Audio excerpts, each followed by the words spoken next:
Hello mabibi na mabwana, habari za muda huu. Kama ndo kwanza unajiunga na channel hii, basi usisahau kusubscribe, kulike na kucomment.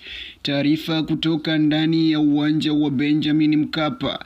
Aliyekuwa meneja wa uwanja ambaye hivi sasa ametolewa, hayupo tena madarakani, anaeleza ya kuwa siku ya tukio la dabi ya tarehe 8 ilikuwa majira ya jioni siku ya Ijumaa tarehe 7.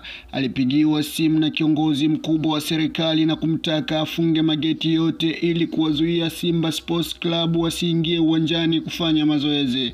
Hali hiyo ilifikiwa mara baada ya kiongozi huo kupigiwa simu na viongozi wa klabu ya soka ya Simba na kumwambia hali ya kikosi chao jinsi kilivyo. Simba walikuwa na majeruhi wasiopungua 4 wa kikosi cha kwanza, na hali iliyopelekea wao kuhofia kwenda kupeleka timu siku ya tarehe 8.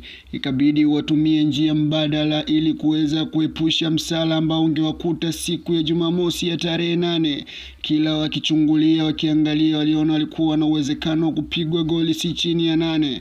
Ilibidi wamtumie kiongozi mkubwa wa serikali kupiga simu pale Benjamin Mkapa na kuzuia timu isiingie uwanjani na kumwambia meneja uwanja afunge mageti yote makubwa na timu isiweze kuingia uwanjani.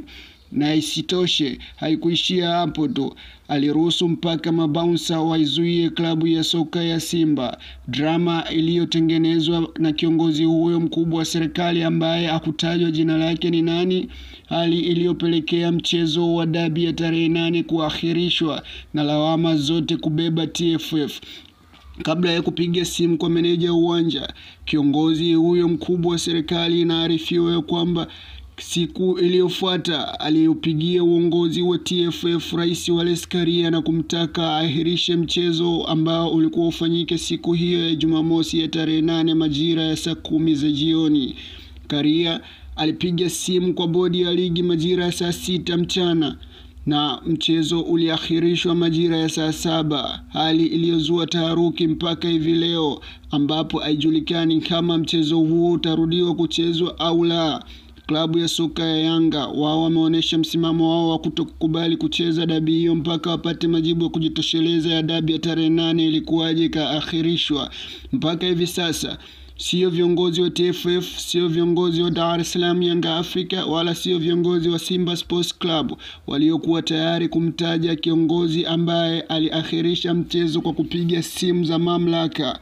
Hivi sasa soka la Tanzania limegubikwa na wingu jeusi ambalo linaenda kuteketeza kabisa mpira wetu.